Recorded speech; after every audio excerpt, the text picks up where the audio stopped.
Olá, seja bem-vindo, seja bem-vinda. Você está no canal Milionariamente e eu sou o Paulo Lima. Estamos fazendo a leitura do livro de Mirdá, cujo autor é Mihail Naimi. Vamos entrar agora no capítulo 19. Prepare o seu coração porque temos grandiosas revelações nesse livro fascinante. Capítulo 19. Lógica e fé. Autonegação é autoafirmação. Como deter a roda do tempo, chorar e rir. Benon, perdoai-me, mestre, mas vossa lógica deixa-me confuso por sua ilogicidade. Mirdá, não me admira, Benon. Tu foste chamado o juiz. Insistes sobre a lógica do caso antes de poder decidir sobre ele. Tens sido juiz tanto tempo e ainda não descobriste que a única utilidade da lógica é libertar o homem da lógica e guiá-lo à fé que conduz à compreensão. A lógica é a imaturidade tecendo suas teias de trama fina com as quais pretende capturar o behemote do conhecimento. Esse behemote referido aqui no texto é um termo bíblico que designa animal muito grande e poderoso. Quando a lógica atinge a maturidade, ela estrangula-se nas próprias teias e então se transmuta em fé, que é o conhecimento mais profundo. A lógica é uma muleta para o aleijado, mas uma carga para quem tem pés ligeiros e maior carga ainda para quem tem asas. A lógica é a fé decrépita. A fé é a lógica madura. Quando tua lógica atingir maturidade, Benon, quando logo se dará, tu já não falarás em lógica. Benon, para deslizar do aro do tempo para o eixo, temos necessariamente de negar a nós mesmos. Pode o homem negar sua própria existência? Mirdá, para isso, realmente terás de negar o ser que é um joguete nas mãos do tempo, e assim afirmar o ser que é imune às predigitações do tempo. Benon, pode a negação de um ser constituir a afirmação de outro? Mirdá, sim, negar o ser é afirmar o ser. Quando alguém está morto para a mudança, então ele nasce para a imutabilidade. A maior parte dos homens vive para morrer. Felizes os que morrem para viver. Benon, no entanto, preciosa é a identidade do homem para o homem. Como pode ele submergir em Deus e ainda estar consciente da própria identidade? Mirdá. É uma perda para o riacho perder-se no mar e assim tornar-se consciente de si mesmo como o mar? Para o homem, perder sua identidade em Deus é somente perder sua sombra e encontrar a essência sem sombra de sua existência. Micaster, como pode o homem, criatura do tempo, libertar-se das garras do tempo? Mirdá, assim como a morte te livrará da morte e a vida te libertará da vida, assim o tempo te emancipará no tempo. O homem ficará tão cansado da mudança que tudo nele ansiará e ansiará com irredutível paixão por aquilo que é mais poderoso do que a mudança, e com certeza ele o encontrará em si mesmo.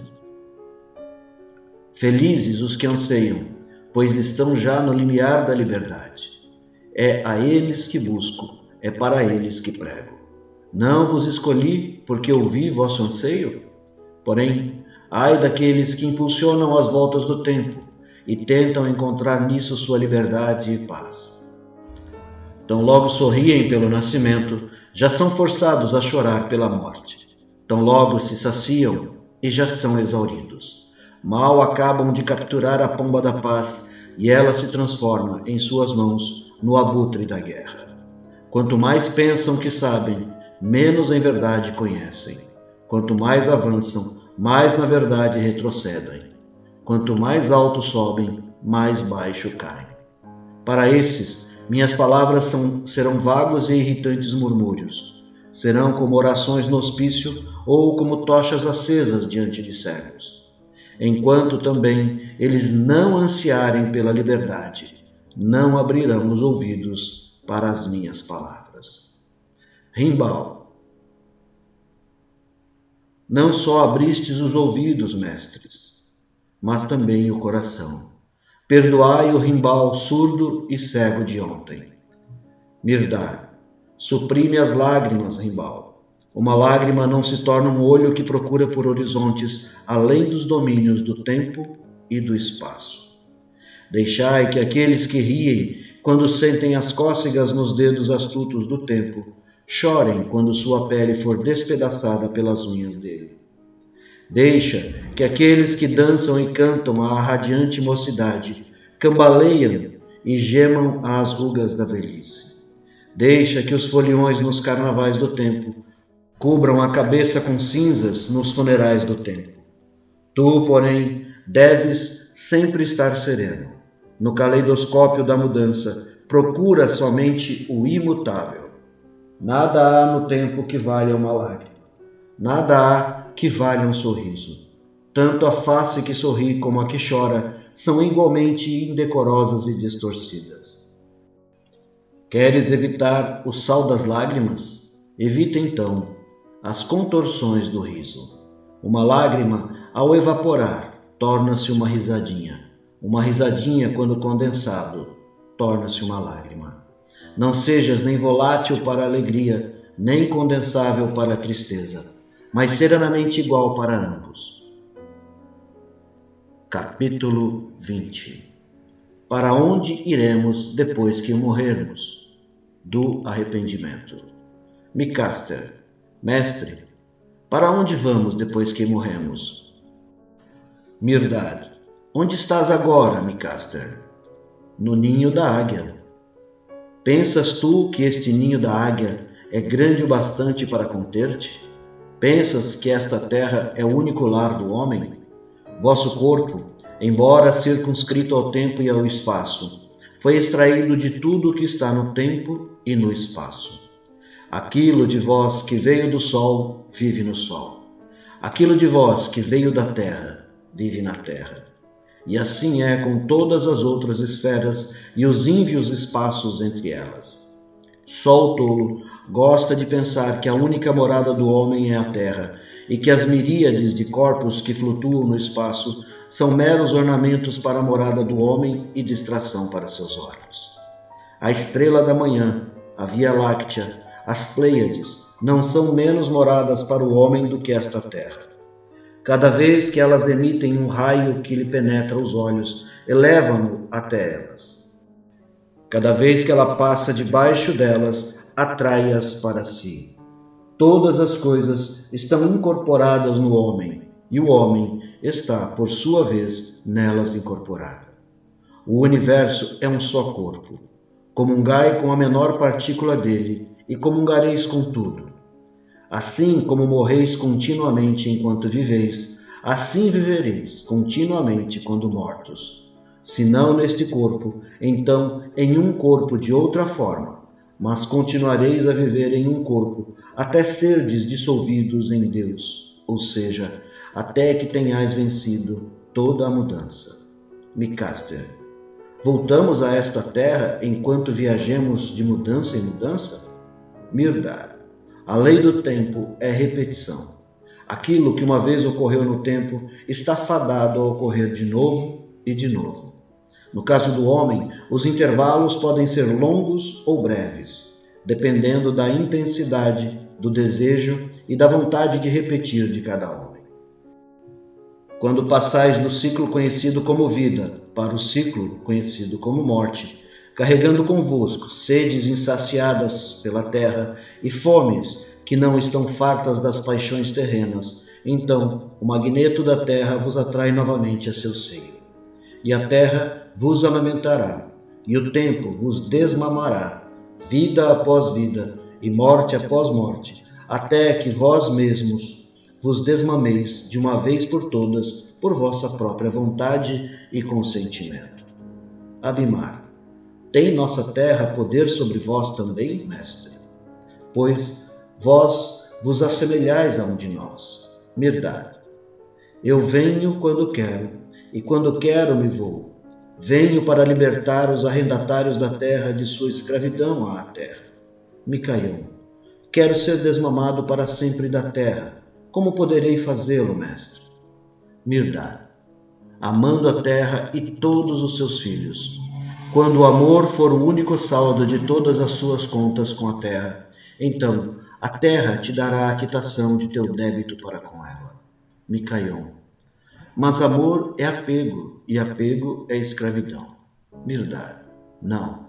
O amor é a única libertação do apego. Quando amas tudo, a nada estás apegado. Zamora. Pode alguém, pelo amor, escapar à repetição de suas transgressões contra o amor e, desse modo, fazer parar a roda do tempo? Mirdad. Tu podes consegui-lo pelo arrependimento. Uma maldição proferida por tua língua procurará outra pousada quando voltar e encontrar tua língua coberta de bênçãos amorosas. Assim, o amor bloqueará a repetição daquela maldição. Um olhar que cobiça procurará um olho que cobiça quando voltar e encontrar o olho-mãe transbordante de olhares amorosos. Assim, o amor deterá a repetição daquele olhar. Um desejo maldoso, emitido por um coração maldoso, procurará um ninho em outro lugar quando voltar a encontrar o coração-mãe, repleto de desejos amorosos. Assim, o amor impedirá o renascimento daquele desejo maldoso. Isso é arrependimento. O tempo nada poderá repetir para ti senão o amor, quando o amor tornar-se seu único saldo. Quando uma única coisa é repetida em todos os lugares e em todos os instantes, ela se torna uma consciência que preenche todo o tempo e o espaço, e assim aniquila ambos. Rimbaud. No entanto, ainda há uma coisa que me perturba o coração e anuvia minha compreensão. Mestre, por que meu pai morreu dessa morte e não de outra? Capítulo 21. A sagrada onivontade. Por que as coisas acontecem como acontecem e quando elas acontecem? Mirdad. É estranho que vós, filhos do tempo e do espaço, ainda não tenhais consciência de que o tempo é a memória universal inscrita nas tábuas do espaço. Se vós, limitado como sois pelos sentidos, podeis lembrar-vos de coisas ocorridas entre o vosso nascimento e a vossa morte, quanto mais não pode o tempo, que já era antes de nascerdes e durará infinitamente após vossa morte? Eu vos digo que o tempo se lembra absolutamente de tudo, não só daquilo que tendes vívidas recordações, mas também das coisas de que não estáis conscientes. Isso porque não há esquecimento no tempo. Não, nem do mais leve movimento, alento ou capricho. Tudo o que é guardado na memória do tempo fica profundamente gravado sobre as coisas do espaço. A própria terra que pisais, o próprio ar que respirais, a própria casa em que morais, podem prontamente revelar-vos os mínimos detalhes nos anais de vossa vida, passada, presente e do porvir. Tivesseis vós a capacidade e a força de ler e a perspicácia de entender o sentido. Na vida como na morte, na terra como além da terra, jamais estáis sós, mas na constante companhia das coisas e dos seres que têm seu quinhão em vossa vida e em vossa morte. Assim como vós tendes o vosso na vida e na morte deles. Assim como compartilhais deles, assim eles compartilham de vós. Assim como os buscais, eles os buscam. O homem tem uma vontade em todas as coisas, e a cada coisa tem uma vontade no homem. O intercâmbio segue sem interrupção. A memória falha do homem, no entanto, é um contador lamentavelmente ruim. Já a infalível memória do tempo conserva sempre em dia um balanço muito exato das relações do homem com seus semelhantes e com todos os outros seres do universo, e força-o a acertar suas contas a cada piscar de olhos, vida após vida e morte após morte. Um raio jamais atingiria uma casa se essa casa não o atraísse para ela. A casa é tão responsável por sua ruína quanto o raio. Um touro jamais chifraria um homem, a não ser que esse homem o convidasse a chifrá-lo. E, em verdade, esse homem tem mais a responder pelo seu sangue do que o touro. A vítima afia o punhal do homicida, e ambos desferem a estocada fatal. Quem é roubado dirige os movimentos daquele que rouba, e ambos cometem o roubo. Sim, o homem convida suas próprias calamidades e, esquecendo-se de quando, como e onde escreveu e enviou os convites, protesta contra os hóspedes inoportunos. Mas o tempo não esquece. E o tempo, na devida estação, entrega cada convite no endereço certo. E o tempo conduz cada convidado à residência do anfitrião. Eu vos digo, jamais censureis qualquer hóspede, a fim de que ele não vingue seu orgulho ferido, demorando-se em demasia ou tornando suas visitas mais frequentes do que seria sua intenção. Sede bondosos e hospitaleiros para com todos os vossos convidados, seja qual for sua expressão ou seu comportamento, pois em realidade eles são somente vossos credores. Dai especialmente aos mais ofensivos ainda mais do que lhe é devido, para que possam ir embora gratos e satisfeitos, e para que, se vos visitarem novamente, voltem como amigos e não como credores. Tratai cada convidado como hóspede de honra, a fim de que, ganhando-lhes a confiança, possais descobrir os motivos ocultos de sua visita. Aceitai uma desventura como se fosse ventura, pois uma desventura, uma vez compreendida, logo se transforma em ventura, enquanto que uma ventura mal interpretada rapidamente se torna desventura. Vós escolhei a hora, o local e também o modo de vosso nascimento e de vossa morte, apesar de vossa memória indisciplinada, que nada é além de um emaranhado de falsidades, com buracos e brechas evidentes. O pseudo-sábio declara que os homens não têm nenhuma influência em seu nascimento e em sua morte. Os indolentes, que olham de esguelha para o tempo e para o espaço, através das estreitas órbitas dos olhos, consideram de imediato a maioria dos acontecimentos no tempo e no espaço como sendo acidentes. Cuidado com a presunção e o logro deles, meus companheiros. Não existem acidentes no tempo e no espaço. Todas as coisas são ordenadas pela onivontade, que nunca erra em nada, nem negligencia algo. Assim como as gotas de chuva se reúnem em fontes e as fontes fluem para encontrar-se nos riachos e ribeirões, e como ribeirões e riachos ofertam-se em forma de afluentes dos rios maiores, e como rios poderosos levam suas águas aos mares, e como os mares juntam-se no oceano maior, assim, cada vontade de cada criatura, inanimada ou animada, corre como afluente para a onivontade. Eu vos digo que tudo tem vontade. Mesmo a pedra, aparentemente tão surda e muda e sem vida, não é isenta de vontade. Senão, ela não existiria e em nada influiria e nada a afetaria. Sua consciência de querer e de ser pode diferir da do homem em grau, porém não em substância. Até que ponto podeis em verdade asseverar que sois conscientes de um único dia de vossa vida? Na realidade, apenas de uma parcela insignificante.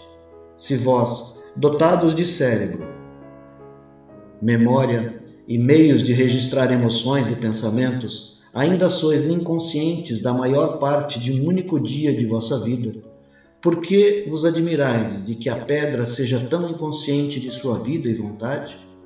Viveis e vos moveis tanto, e mesmo assim não estáis conscientes da vida e do movimento. Quereis tanto, e mesmo assim não tendes consciência da vontade, mas a onivontade é consciente de vossa inconsciência e de toda a criação e criatura do universo.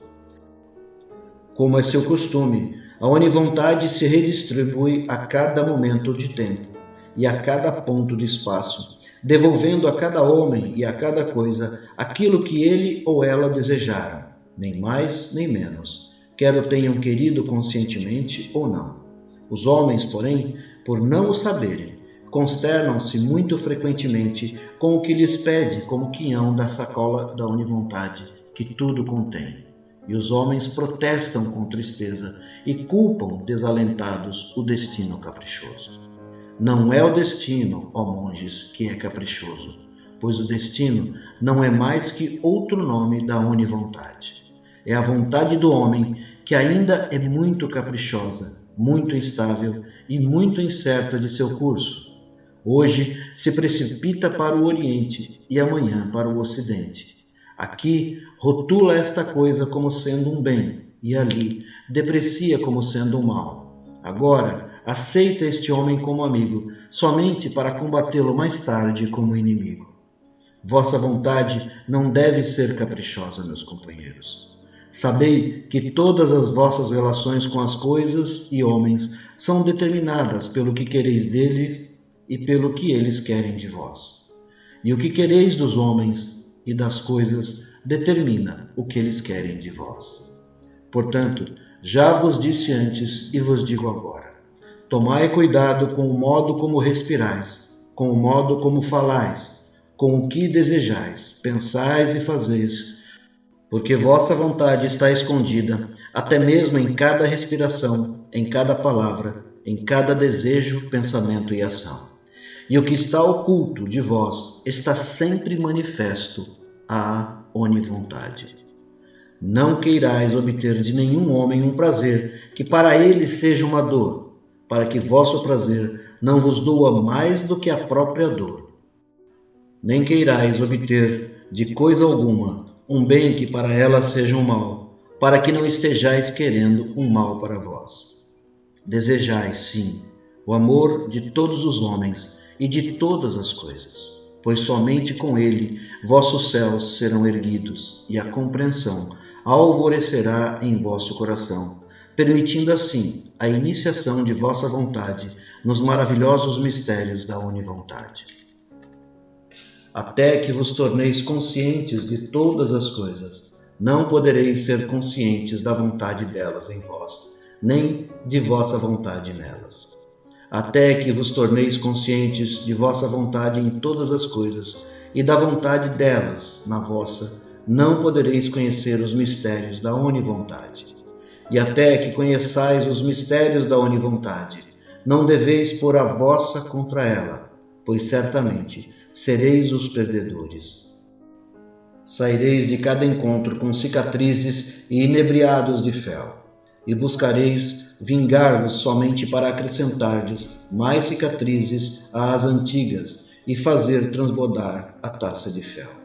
Digo-vos, aceitai a onivontade se quereis transformar a derrota em vitória.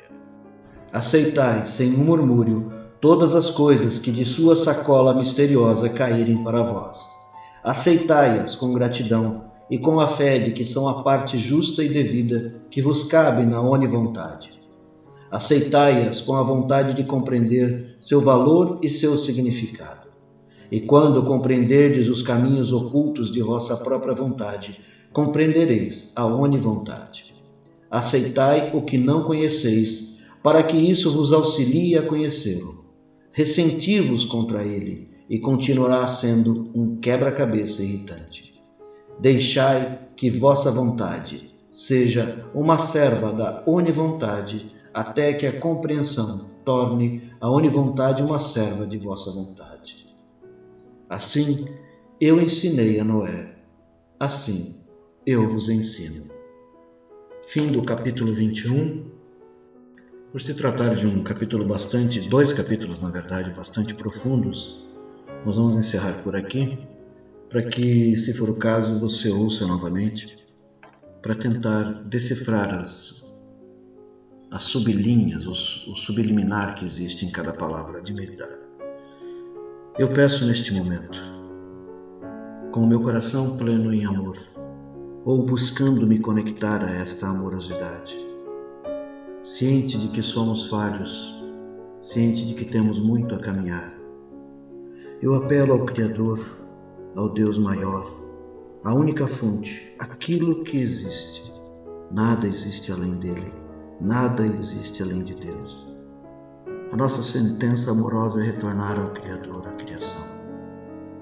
Eu peço, para que todos nós possamos ter, em nossos dias, a serenidade necessária para avançar profundamente, para conhecer a verdade, para nos conectarmos com a verdade, e que gradualmente possamos entrar em contato com as nossas sombras internas e, a partir dela, fazer com que elas transpareçam ao Criador. E ao transparecer, que possamos retornar à casa do Pai e nos conectarmos ao plano maior. Que a luz, que a força, que as bênçãos mais amadas se acheguem aos vossos corações, ao meu coração e de todos aqueles que necessitam no plano da terra. Paz profunda, na luz dos xamãs, dos nossos irmãos xamãs de muitos e muitos tempos. Que suas vibrações energéticas possam se achegar aos nossos corações. Ouço cada tambor, cada cítara, ouço cada instrumento musical, cada flauta, que foram manifestadas há milênios, tentando atrair a benesse da criação, a benesse do Criador. Que esses sons majestosos possam se achegar aos nossos corações. Pois assim é, assim é, assim é.